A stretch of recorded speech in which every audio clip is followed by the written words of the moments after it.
My name is Todd Rapp, and I'm pleased to present to you the results of a recent survey of Oaks area residents about the long-range facilities planning project that the district has undertaken. Recently, a referendum was unsuccessful, and just as the district did before that referendum, we wanted to reach out to the community and learn more about the reasons why the referendum did not pass. The input that people have provided here will help the school board as it continues to make plans for investments in the building in the future. I'm going to walk through a short slide presentation for you to show you what the responses are that we heard from the community and talk a little bit about what it all means. So, a little bit about the methodology of the survey. I'm sure some of you are familiar with, for example, telephone surveys. This was done differently. It's an online survey, and as you can tell from the slide, it's the third survey that we've conducted to learn more from residents about what they're interested in having happen during a long-range facilities plan. It's conducted with using a piece of software called SurveyMonkey, which allows people online at their own time to take answers to questions. And we advertise this to residents in a variety of different ways to try to increase the participation in the survey. Now, the sample sizes are pretty small, so there's likely to be a variation in responses compared to other recent surveys that we've done.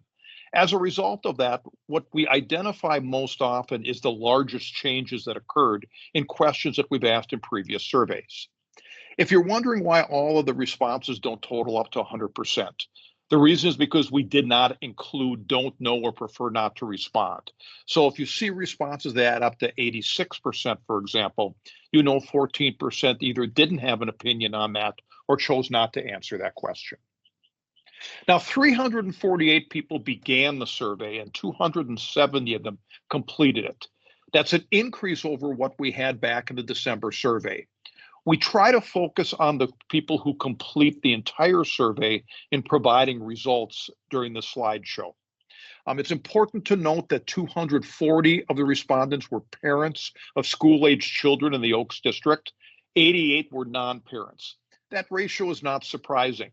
It does mean, though, that this is not a representative sample, as the percentage of parents who responded to the survey is actually higher than you would see in the general population.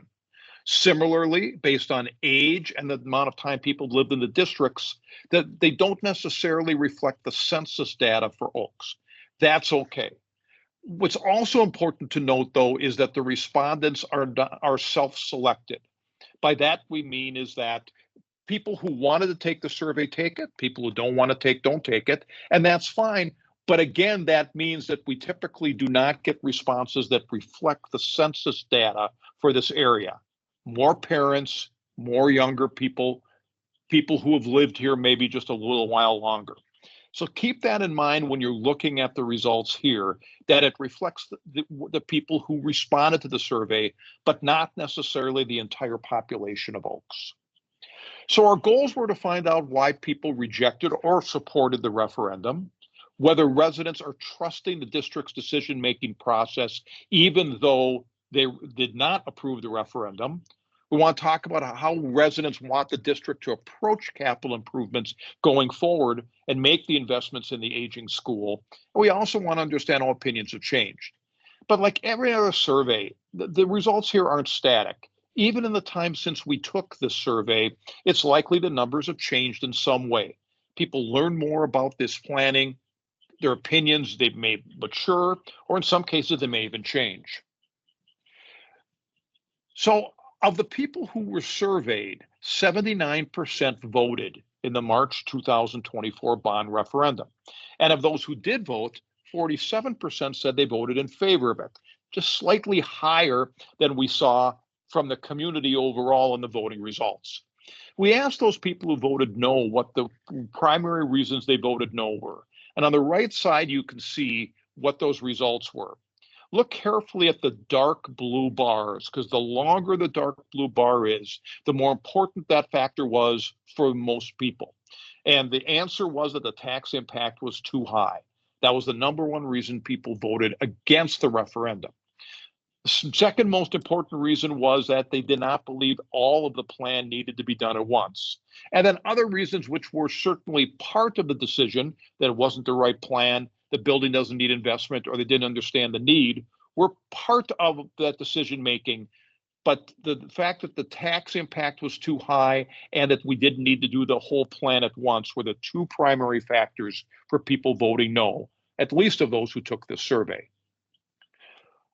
At the same time, we wanted to find out whether people believe that the district was well prepared to make this decision based on how they studied the issues. 68% agreed yes. The issues were studied carefully before the referendum was proposed, with 33% believing that strongly. 25% don't believe that the district studied the issues carefully. Only 8% believe that strongly.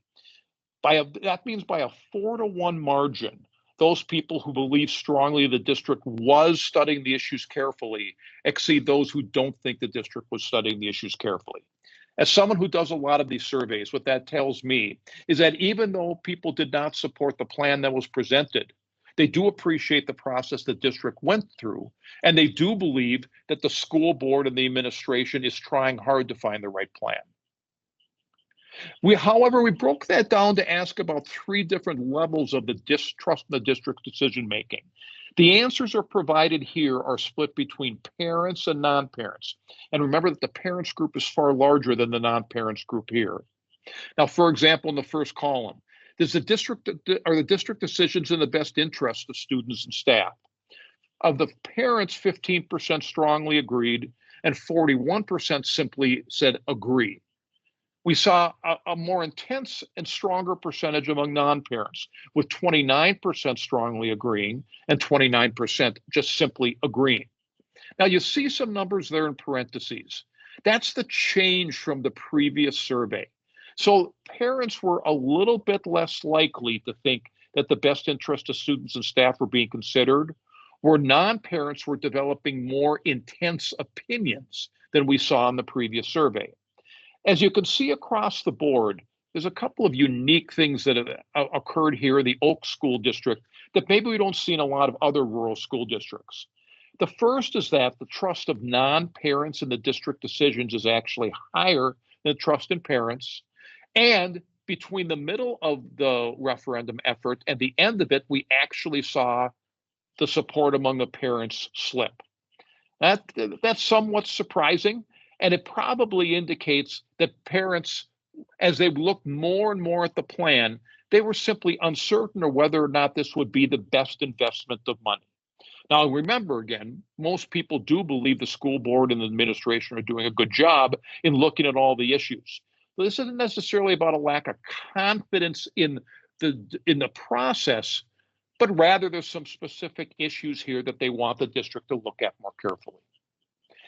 Now, we also ask questions about how residents perceive the educational quality and school funding.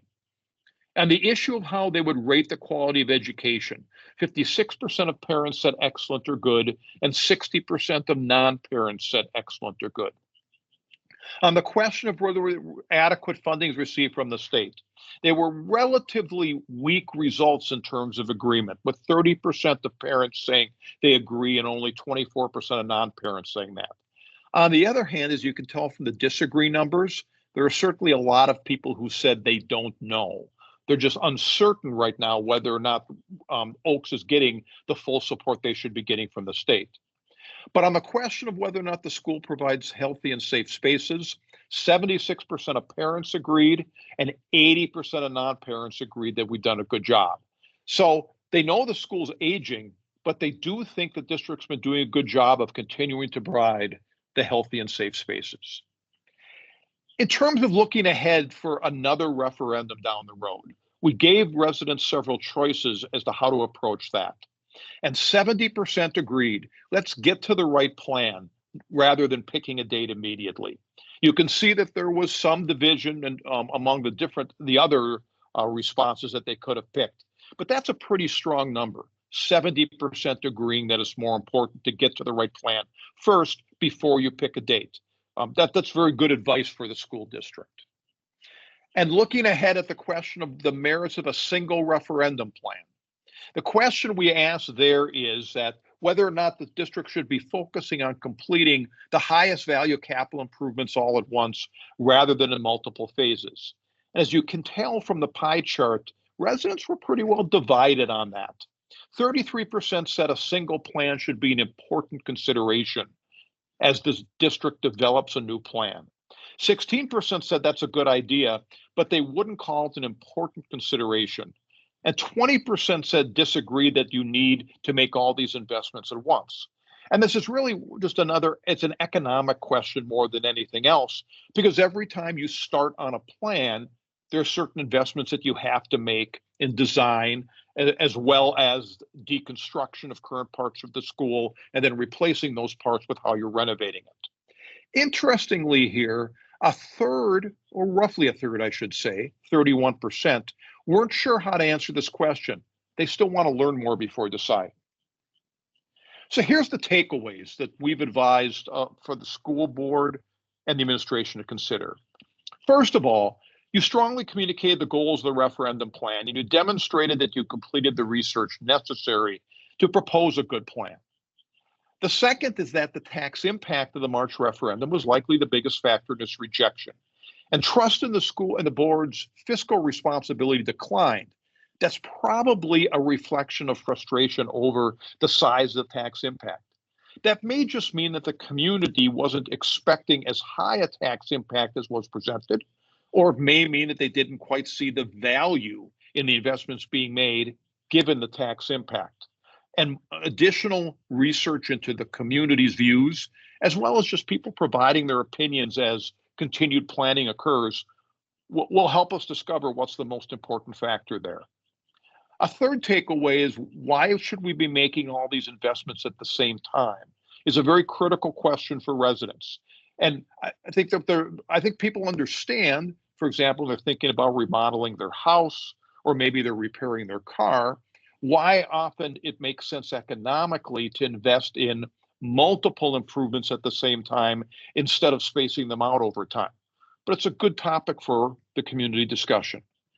Fourthly, a majority of residents want to shrink the tax impact prior to another referendum, but yet only 11% are completely opposed to another referendum.